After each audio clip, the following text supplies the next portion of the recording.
Shalom semuanya, sebelum memulai renungan di pagi hari ini, mari kita berdoa terlebih dahulu. Tuhan, saat ini kami hendak mendengarkan firman-Mu. Berilah pengetahuan dan bimbinglah hamba-Mu ini, agar apa yang Kau firmankan dapat bekerja sesuai kehendak-Mu. Bukalah hati dan pikiran kami untuk mendengar dan menerima firman-Mu. Kiranya firman-Mu ini dapat menjadi berkat bagi kami. Berbicaralah Tuhan, kami sudah siap menerima firman-Mu. Di dalam nama Tuhan Yesus, haleluya, amin. Oke, tema kali ini adalah bermurah hati seperti Allah Bapa. Mari kita buka Alkitab di Lukas 6 ayat 36.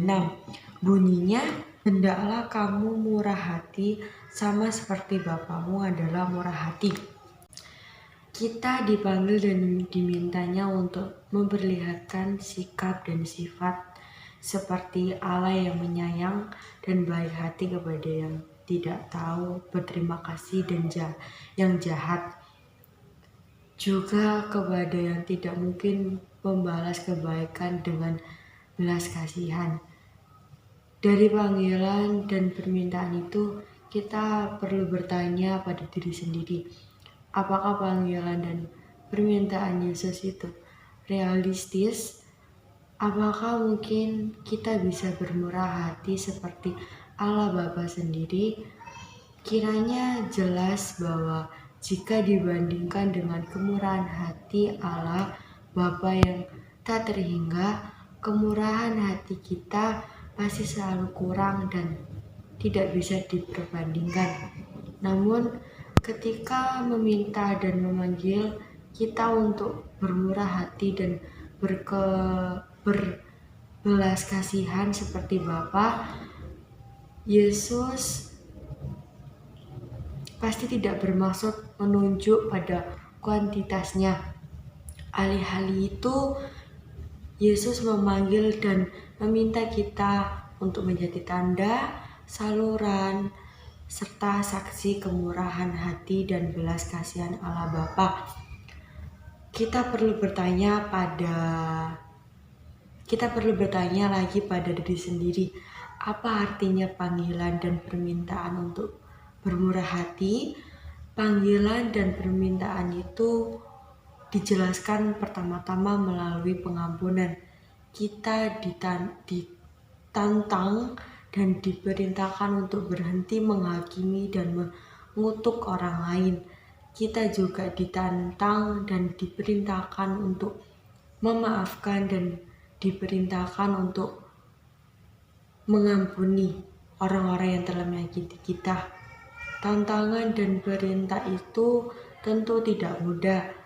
Kita mungkin tidak ingin memaafkan dan mengampuni orang yang telah menyakiti dan melukai kita. Namun kita benar-benar ingin mengikuti Yesus, kita harus memaafkan dan mengampuni. Alkitab berkata, ampunilah dan kamu akan diampuni. Ini mengingatkan kita pada kata-kata dalam doa Bapa kami.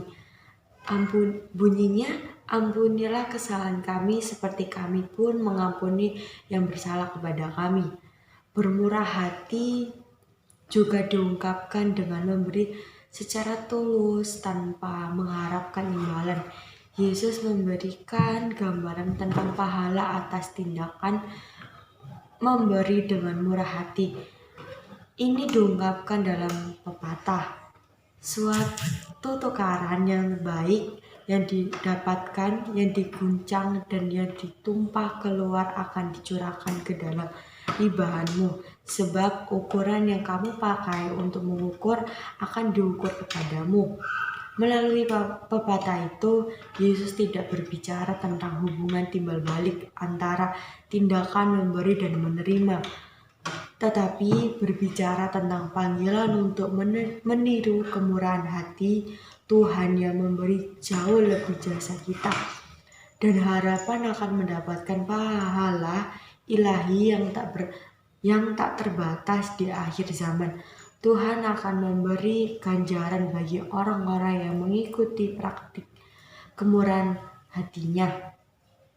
Marilah kita meniru kemurahan hati Tuhan yang tak terbatas dengan rela memaafkan, mengampuni, berbelas kasihan, berbagi, dan menjalani hidup kita dengan cinta. Oke, terima kasih. Sekian untuk renungan. Maaf bila ada kata yang kurang berkenan. Dan sekian, terima kasih.